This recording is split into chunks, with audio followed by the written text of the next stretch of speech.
Bueno, pues ya me han presentado. Soy Demetrio, creo que todos me conocéis. Efectivamente hice física en Córdoba pasando una calor que no es descriptible ahora mismo. Luego me fui a Madrid buscando tierras más frías y no me convenció. Me volví a Sevilla porque el calor era mi fuerte y no había nada que hacer por allí.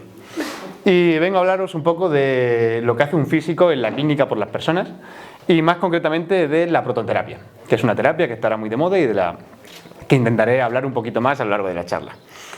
En esta charla quiero comentaros un poco, así por encima y sin meterme en muchos berenjenales, por si acaso, que viendo la primera charla no quiero tantas preguntas, por favor. Voy a introduciros qué es la física médica y el por qué los físicos podemos aportar dentro de ese campo. Y para ello es imprescindible hablaros de qué es un acelerador de partículas, ya que no se entiende una cosa sin la otra. Luego hablaré del centro en el que yo trabajo, el Centro Nacional de Aceleradores. Y por último, un poquito de la protonterapia y de las nuevas aplicaciones que le queremos dar nosotros en nuestra investigación. Bien, dicho esto, ¿qué es la física médica? La física médica es aquella rama de la física que se utiliza para fines médicos, es decir, cualquier cosa que se haga dentro de la clínica, de nuevas tecnologías, de imágenes, de diagnóstico, todo pasa por alguien que lo ha pensado antes o alguien que está trabajando allí después de hacer una residencia, lo que se conoce como un radiofísico interno o un físico simplemente va a hacer ajustes de los distintos dispositivos que se suelen usar. Dentro de la física médica tenemos, me he equivocado de botón. Tenemos distintas utilidades. Por ejemplo, el diagnóstico por imágenes. ¿Quién de los aquí presentes nunca ha ido al médico a hacerse una radiografía? A la hora de hacerte una radiografía estás recibiendo un poquito de radiación que ha habido un físico que ha pensado esa máquina, la ha diseñado y va a calibrarla periódicamente. Así como muchas veces están incluso allí presentes haciendo que todo funcione correctamente. Una tomografía también es bastante común a día de hoy. Menos común es la medicina nuclear, para lo cual también es imprescindible tener un acelerador que clee los radiofármacos que se envían luego a los distintos hospitales. Una resonancia magnética también es muy importante a día de hoy, o un ultrasonido. También es muy importante la radioterapia oncológica, que es en lo que nosotros más nos enmarcamos. Esto es simplemente el tratamiento de las células cancerígenas con haces de partículas, que pueden ser protones, electrones, rayos X. Esta, por ejemplo, sería una máquina típica de hadronterapia, que es lo que se conoce como radioterapia oncológica. En esta máquina tenemos una camilla, simplemente, que es donde se coloca el paciente. No es muy cómoda, si me permitís decirlo. Y un cacharro que se va moviendo para conseguir el mejor ángulo posible para el tratamiento del cáncer específico. Tenemos distintos radiofísicos que, como he dicho, hacen 3 años de residencia para poder tratar pacientes, que diseñan el mejor plan posible para tratar el tumor en la zona en la que se encuentre. Por ejemplo, en las imágenes que tenemos vemos cómo el tumor se encuentra en esta zona y vemos cómo el haz se localiza desde los laterales, por detrás de la cabeza, y cómo incide desde todos los ángulos de la cabeza. Esto se ve mejor en la imagen siguiente, donde lo tenemos a la persona le he dado al botón que no es, a la persona tumbada y cómo el haz incide horizontalmente o verticalmente, como lo quieras decir, al cáncer que estaría situado en esa zona. Bien, después de esto encontramos, muy importante, la protección radiológica. La labor también del físico que está en un hospital es intentar minimizar tanto la dosis que recibe él como la que recibe el paciente. Lo que buscas es que el beneficio que obtiene el paciente para la dosis que le das sea el máximo posible, evitando todos los perjuicios que se puede. Porque ¿quién no se ha hecho nunca una radiografía y le han puesto una especie de vestido o un esparadrapo en algún sitio o algo que le tape ciertas zonas porque sean más sensibles a la radiación, porque a lo mejor no pueda recibir ahí dosis, o simplemente has visto cómo la persona que te coloca en la máquina se ha ido a otra sala antes de iniciar el proceso? Todo eso es simplemente para evitar daños a largo plazo y para que la dosis que tú recibas y que él reciba como trabajador del centro sea la mínima indispensable. Y por último hablaremos del desarrollo de nuevas tecnologías, que es en lo que se enfrasca mi trabajo actualmente, que es en encontrar modelos nuevos o métodos nuevos para que los tratamientos, sobre todo en niños, a largo plazo sean mucho mejores que lo que hay ahora y los efectos secundarios que se puedan desarrollar o degenerar de un tratamiento con radiación sean los menores posibles cuando ya la persona sea adulta o el tratamiento que tenga que recibir. Si alguno de estos efectos sale, porque muchas veces es imposible de evitar, sean los menores posibles. Bien, dicho todo esto, vamos a hablar de lo que es un acelerador de partículas, para qué sirve y cómo se utiliza. Bien, antes de decir qué es un acelerador de partículas, es indispensable saber qué es una partícula. Todo el mundo conoce lo que es un átomo. Un átomo no es una partícula. Una partícula es una unidad de materia o energía muy pequeña. Entonces nosotros podemos definir como partículas las que todo el mundo conoce habitualmente, que son el protón, el neutrón y el electrón, con sus propiedades que yo creo que aquí todo el mundo debería de conocer. El neutrón sin carga, el electrón carga negativa, protón carga positiva. Pero también las hay mucho más exóticas, como puede ser un pión, un muón, un fotón o incluso todavía más pequeñas como son los quarks. Esas realmente a nosotros no nos importan, porque no se utilizan para esto y no tienen ningún caso hablar de ellas ahora mismo en el contexto en el que estamos hablando. Nosotros nos vamos a centrar sobre todo en el protón. Mirad qué feliz se ve. Esto solo indica éxito en nuestros tratamientos. Bien, dicho todo esto, vamos a ver qué es un acelerador de partículas. Todos sabemos, porque lo que se acelera es el electrón o el protón. ¿Pero por qué es esto? Un acelerador de partículas, todo el mundo ha visto uno, ¿no? Uy, yo creo que eso no nos vale para ahora. Es un cacharro un poco más complicado. Tenemos un cacharro que puede ser este perfectamente. Es bastante más grande que esto y bastante más complicado de entender. En este caso es un sincrotrón, el sincrotrón ALBA de aquí de España, que tampoco nos importa para clínica, pero la foto era preciosa para ponerla aquí. Un acelerador de partículas no es más que una máquina que aprovecha campos eléctricos y magnéticos para acelerar las partículas con carga. Por eso no somos capaces de acelerar neutrones. Realmente sí, pero por procesos en los que se acelera otra partícula. Entonces vamos a aprovechar esos campos magnéticos y eléctricos para acelerar o electrones o protones hasta la energía que queramos nosotros o que nos permita la máquina en muchos casos. Bien, los aceleradores, aunque se vea un poco cortado, no es solo uno, tenemos distintos tipos. Tenemos desde los lineales, que son los más comunes y los que realmente se encuentran en la clínica actualmente, que simplemente aceleran la partícula en línea recta. Es una carretera en horizontal que simplemente tú aceleras todo lo que puedas hasta que lo disparas contra algo. Luego tenemos los aceleradores tipo tándem, que ya son un poco más complicados y del que hablaremos más adelante. Este es un tipo especial de acelerador lineal que acelera en dos etapas. La partícula entra, se acelera y en mitad del trayecto se vuelve a acelerar. Entonces conseguimos una doble aceleración para más o menos el mismo espacio. Y por último hablaremos de unos un poco más complejos que son los aceleradores circulares, en los que incluyen el sincrotrón de antes y los ciclotrones, del cual hablaremos también posteriormente. Estos, como su nombre indica, aceleran las partículas en una trayectoria circular. Bien, dicho todo esto, vamos a hablar del centro en el que trabajo y del que se supone que sé un poquito. El Centro Nacional de Aceleradores, que se encuentra en Sevilla. Lo más lejos que os penséis de la civilización, en la isla de la Cartuja, porque no puedes hacer fácil llegar a un sitio de estos. Bien, aquí tenemos dos tipos de aceleradores, sobre todo para lo que nosotros usamos. Tenemos un acelerador tándem del tipo Pelletron de 3 megavoltios. ¿Esto qué es? Ese terminal está a 3 millones de voltios. Imaginaros el día del apagón. Eso pegó un peo que no te puedes ni imaginar. El cacharro es este. Es prácticamente una nave industrial. Tenemos, que no se ve en la imagen, aquí donde se supone que están las fuentes. Tenemos tres tipos de fuentes distintas, pero la que a nosotros nos interesa es una que tiene rubidio. El rubidio simplemente al evaporarse libera protones, libera electrones, que se pueden reconducir hacia el acelerador para acelerarlos después. Y por la otra zona tenemos lo que son las líneas de investigación. Cada científico o cada grupo de investigación tiene una línea concreta que te permite irradiar, que es simplemente disparar el haz de partículas que has acelerado hacia lo que tú quieras. Tú quieres irradiar un material, irradias un material. Mi madre allí presente quiere venir a irradiar unas muestras que tiene en su laboratorio, pues lo solicita, pide lo que quiera, va, las pone ahí y nosotros le damos castañazos con el haz que ella quiera. Sin mucho más problema. ¿Cómo funciona esto? Muy simple.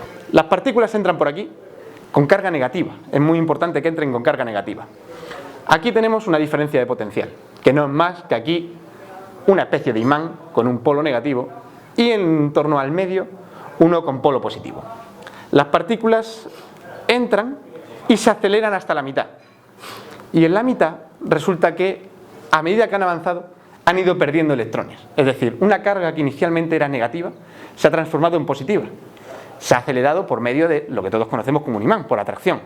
La carga negativa se ha visto atraída por la positiva y se ha acelerado hasta ahí. Al cambiar de carga ya es positiva y se siente repelida de esa carga positiva. Entonces se vuelve a acelerar hasta que ya sale a una de las líneas que nuestro técnico ha elegido con anterioridad. Bien, hablemos ahora del ciclotrón.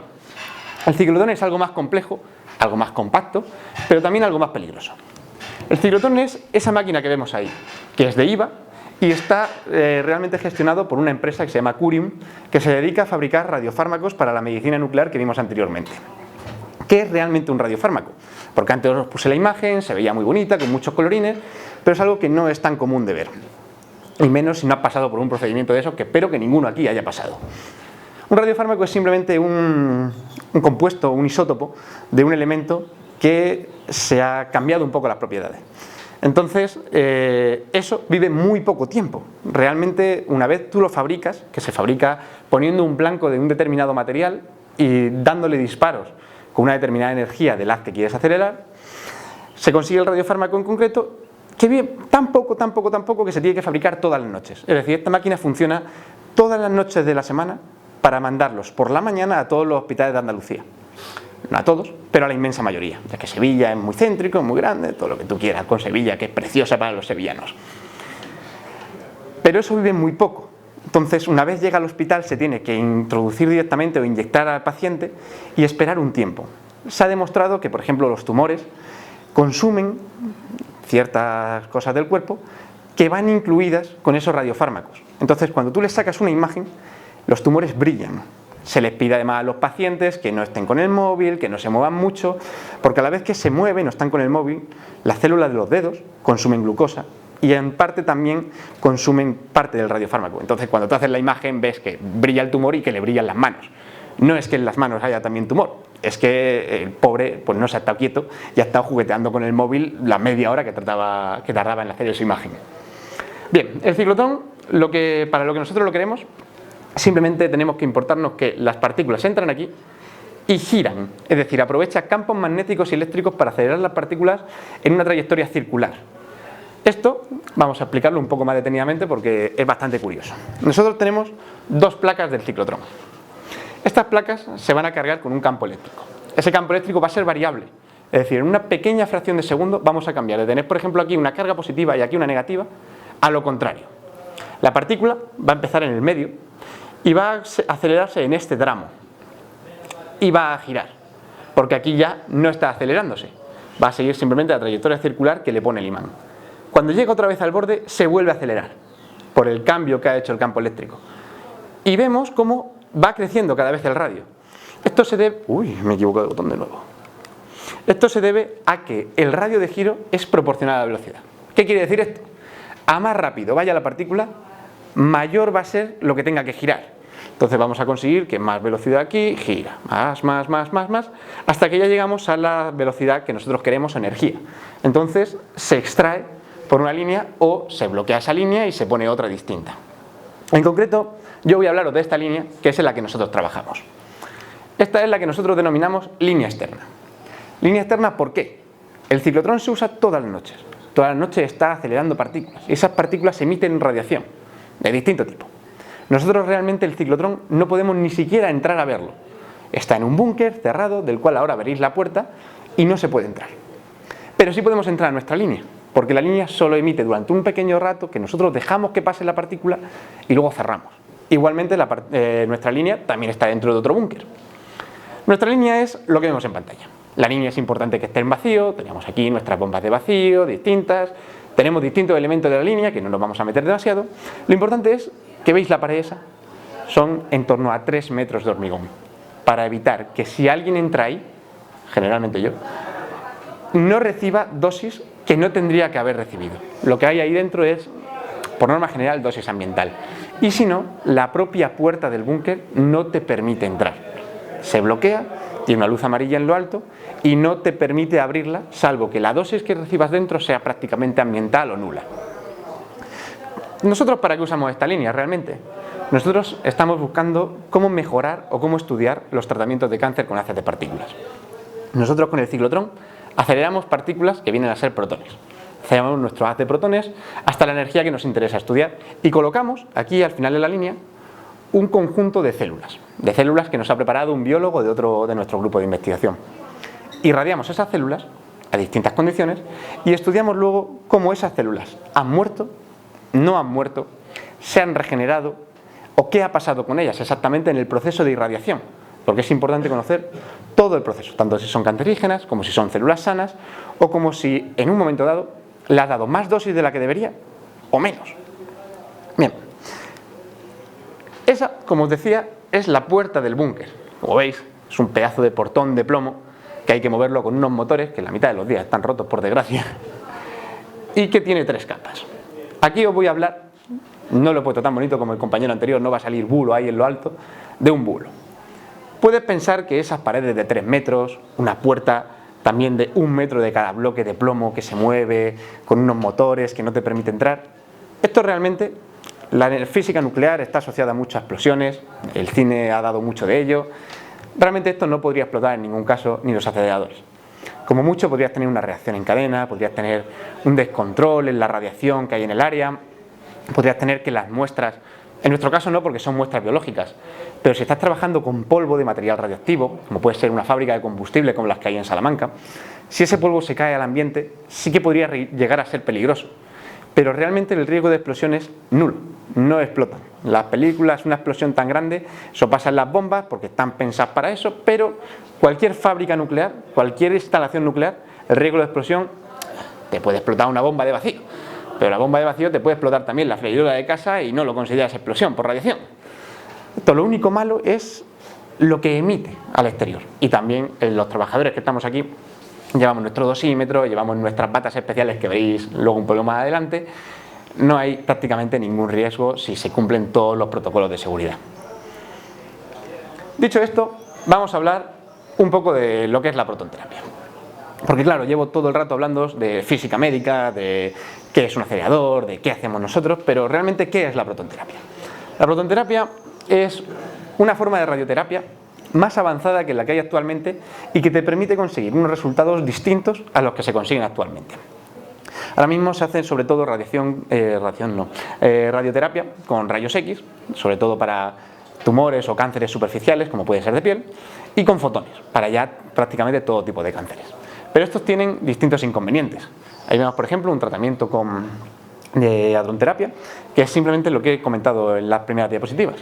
Te tumbas en una camilla y una máquina que está conectada a un acelerador te dispara un haz de partículas hacia la zona en la que tienes el tumor, con el fin de darle al tumor y conseguir que esas células cancerígenas mueran dañando lo menos posible las células sanas. Vemos ahí también otro esquema de cómo sería, por ejemplo, un tumor en otra zona. Entrarías en lugar desde la cabeza, desde el pecho, y tu intención sería conseguir que esta zona reciba mucha dosis, minimizando la dosis que recibe lo anterior. Bien. Actualmente se está investigando mucho el uso de protones y se está empezando a implementar por una propiedad física que tienen, que se denomina el pico de Bragg. Esto hablaré un poco más a continuación, pero consiste en la forma en la que depositan dosis en un medio cualquiera. Por ejemplo, vemos como la diapositiva de arriba, la imagen de arriba, es una terapia convencional con fotones o rayos X. En este caso, el tumor se encontraba en una zona craneoespinal, es decir, nuestro objetivo era irradiar cráneo y médula ósea, y vemos cómo con fotones y rayos X irradias toda la zona que tú quieres, pero también tienes parte de dosis en lo que sería pulmón, sería intestino, sería corazón. Esa dosis no es deseable, no es mucha, realmente no tiene por qué ser peligrosa, porque además los efectos de la radiación son muy aleatorios. Puedes recibir mucha radiación y que no te pase nada nunca, o puedes recibir muy poca y que te pase algo. Pero es verdad, se ha demostrado que el problema de esto es la sangre circulante. Es decir, mientras a ti te están irradiando, a lo mejor tu corazón no ha recibido dosis suficiente, pero ¿cuánta sangre ha pasado por la zona que estás irradiando? La suficiente para dejarte inmunodeprimido. Y a lo mejor si en un futuro vuelves a tener un problema de este tipo y te tienen que volver a irradiar, no es posible y tienen que buscar otra solución más dañina o peor en algunos casos. Mientras que, por ejemplo, con protones, volvemos a lo mismo, queríamos irradiar cerebro, cráneo y médula, eres capaz de irradiar solo cerebro y médula, minimizando o prácticamente haciendo que sea nulo cualquier dosis que pueda recibir tanto el pulmón, como el corazón, como el intestino. Entonces, a priori esto es mucho mejor. Podemos ver otro caso en el cual tenemos incluso los porcentajes de dosis que reciben. Sigues queriendo irradiar cabeza y columna, pero aquí dices, vale, con protones le estoy dando un 70% de radiación al corazón. Un 70% a lo mejor de lo que le está llegando no es tanto, pero es un 70%. Puede ser que no pase nada, pero a lo mejor si tienes 50 años, ni siquiera te das cuenta. Si estamos hablando de un niño de 6 años que le ha tenido que hacer este proceso, a lo mejor a los 30 tiene que volver a pasar por este proceso o recibir curas paliativas para minimizar el daño que ha recibido. Mientras que con protones vemos que el corazón recibe 0, el intestino recibe 0 y todo se concentra en la parte que tú querías irradiar. Tenemos más ejemplos, como por ejemplo un tumor que se encuentra en la parte posterior a los ojos, o incluso en un ojo. Vemos cómo con fotones, que es lo que se hace convencionalmente ahora, todo el cráneo recibe prácticamente dosis. Recibe muy poca realmente, pero está recibiendo un poco y a lo mejor hay alguna capacidad motora que pierdes por algún caso con el paso de los años o empeora la capacidad de mover un brazo, de mover una pierna, mientras que con protones sí que eres capaz de focalizar mucho en la parte en la que está el tumor. A lo mejor te pasas un poco porque nada es perfecto ahora mismo, pero realmente focalizas mucho en esa zona. Esto se debe, como he dicho, al pico de Bragg. Vamos a ver un poco qué es este pico de Bragg y compararlo con lo que se hace ahora mismo convencionalmente. La gráfica sería esta. Vamos a ver si podemos entenderla. Tú tienes los rayos X o los fotones, que es lo que se hace convencionalmente. Una vez eso choca con tu piel, empieza a liberar radiación, es decir, empieza a desprender energía hacia el tejido o hacia el material con el que ha chocado. Al principio libera mucha y con el paso de los centímetros, es decir, lo que va penetrando en tu piel o lo que va penetrando en tu cuerpo, sigue liberando radiación, sigue liberando, hasta que ya, pasado cierto tiempo, deja de liberar, porque ha liberado todo lo que tenía que liberar, o simplemente ha salido y ya no está liberando. Con los protones pasa al revés y de forma un poco diferente. Los protones, cuando entran en tu cuerpo, liberan radiación, sí, eso es imposible de evitar, pero liberan muy poca cantidad. Entonces estamos hablando de que los primeros tejidos con los que choca prácticamente no han recibido daño o han recibido un daño del cual una célula se puede recuperar. Esto es, claro, tú tienes un tumor, pongámosle, en el corazón. Tú tienes por medio muchas cosas y no siempre se puede irradiar de forma horizontal, evitando simplemente el hueso, porque los huesos tienen una densidad distinta. A lo mejor tienes que entrar por el pulmón, tienes que ir por zonas que a lo mejor son delicadas. Claro, esas zonas con protones no reciben prácticamente dosis y hay un punto concreto en el que los protones liberan toda la dosis. Lo dejan todo ahí, como si dijéramos, explotan ahí y luego ya nada. Posterior a eso ya no hay dosis de ningún tipo, se quedan ahí quietos. Entonces esto a priori supone un beneficio para el paciente. Suponiendo lo que hemos hablado antes de que quieres irradiar la columna con los fotones, sabes que una vez llega a la columna, pongámosle que está por aquí como dice la gráfica, sigues teniendo dosis después. Con los protones no, llegas a la columna y justo después o un medio milímetro después ya no tienes nada. Parece mejor. Vemos por ejemplo otra gráfica en la que podemos ejemplificarlo con algo que esté en el cerebro. Con fotones o rayos X, tú entras y dices, bueno, voy a calcular que más o menos le caiga dosis al tumor sin que le caiga demasiado a lo demás. ¿Cómo haces eso? Estimas, dice, bueno, pues si aquí está el pico máximo que todavía no está en el cerebro, por aquí más o menos le cae una media y puedo reconstruir de ahí con distintos disparos para que esa media consiga matar el tumor. Con protones pasa un poco igual, tú tienes que reconstruir desde diferentes ángulos una media que mate el tumor, pero eres capaz de focalizar que la mayor parte de esos disparos den justo en el tumor, de modo que minimices todo lo que hay alrededor. Y luego voy a hablaros de nuestra investigación que enfrasca un poco en todo esto. Dicho esto, nosotros en la terapia convencional tenemos unas tasas de dosis que es simplemente la velocidad a la que nosotros damos radiación a un tumor, que son muy bajas. Son muy bajas por limitaciones de nuestros aceleradores y por seguridad tanto del paciente como de la persona que está irradiando. Tampoco vas a darle todo lo que puedas sin saber realmente dónde le estás dando o si esa velocidad de tratamiento puede ser mejor. Entonces la tasa es tan baja que a lo mejor un paciente tiene que estar mucho tiempo allí. Y tú piensas, dentro de tu perspectiva de ser humano, tienes a una persona ahí tumbada en una camilla que es incómoda, que además tienes que inmovilizar, tiene que quedarse lo más quieta posible durante mucho tiempo ahí sentada. Bueno, a lo mejor una persona de mediana edad, un joven, se puede quedar ahí 2 horas y medio te lo aguanta. Pero si tienes a una persona mayor que se puede agobiar, puede estar incómoda, o tienes a un niño, que es lo mismo, tú le pones una máscara, lo medio inmovilizas en la camilla. ¿Cuánto tiempo puedes tener un niño inmovilizado realmente?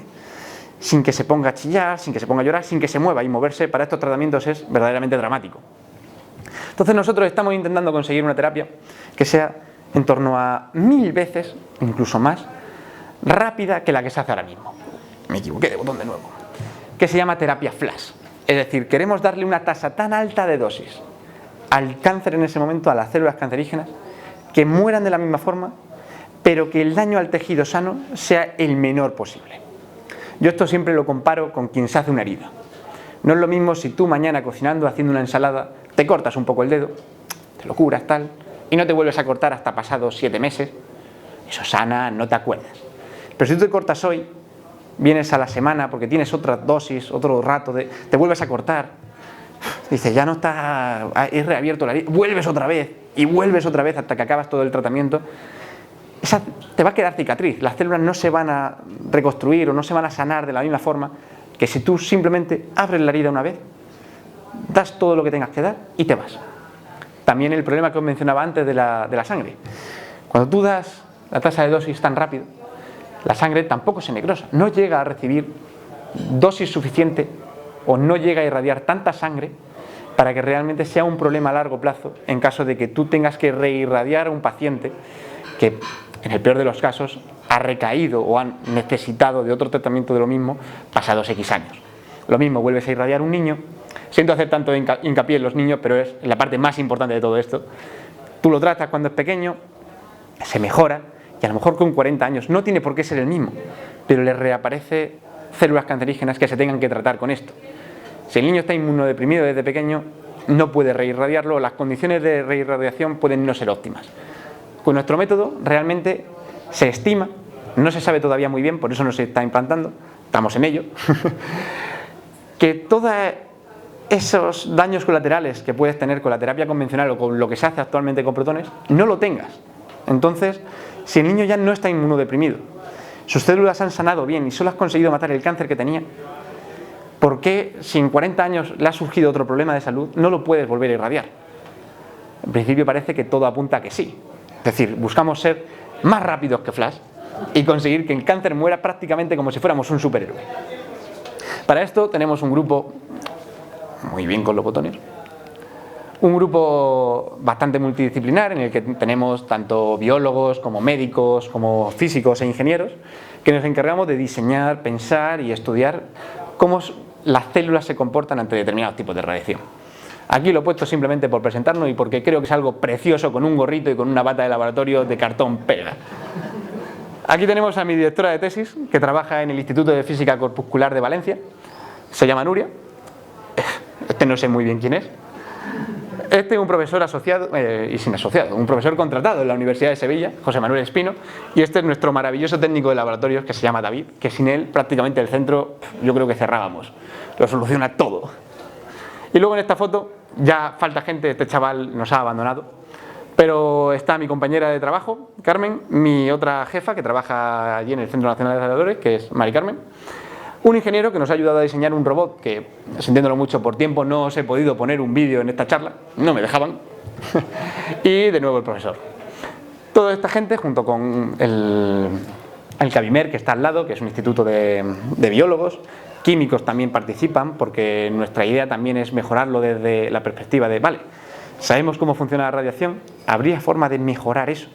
En nuestro caso estamos mirando a ver si añadiendo nanopartículas de algo, tomándote algo antes que mejore cómo responde la radiación ante ese tumor, puede influir en que tengas que tener menos tiempo de tratamiento y por tanto rato de médicos, menos rato de radiación, lo mismo que decíamos antes de la protección, menos dosis para ti, a mayor beneficio.